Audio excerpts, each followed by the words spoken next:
பாரதிய குடிமக்கள் பாதுகாப்பு சட்டம் 2023 இல் 181 ஸ்டேட்மெண்ட் ஐ சாட்சிகளின் வாக்குமூலத்தை முரண்படுத்துவதற்கு பயன்படுத்தலாம் என்று பார்த்தோம். இந்த முரண்பாடு என்பதற்கான விளக்கம் இங்கே கொடுக்கப்பட்டுள்ளது.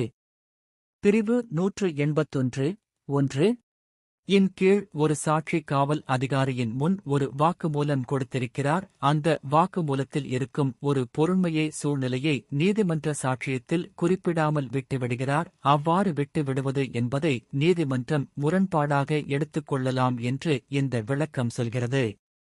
Omission is also the contradiction. எல்லானும் கான்ட்ரடிக்ஷன் இல்லை. அவ்வாறு விடுபட்ட பொருண்மை வழக்கில் பிரதான தொடர்புடைய குறிப்பிடத்தக்க பொறுமையாக இருக்க வேண்டும். சின்ன சின்ன விஷயங்கள் விடுபட்டிருந்தால் அது ஒட்டுமொத்த பிராசிகுசன் வழக்கை பாதிக்காது. எனவே அது முரண்பாடு ஆகாது. விடுபடுதல் என்பது முரண்பாடா இல்லையா என்பது question of fact, question of law இல்லை என்பதை தெளிவுபடுத்துகிறது.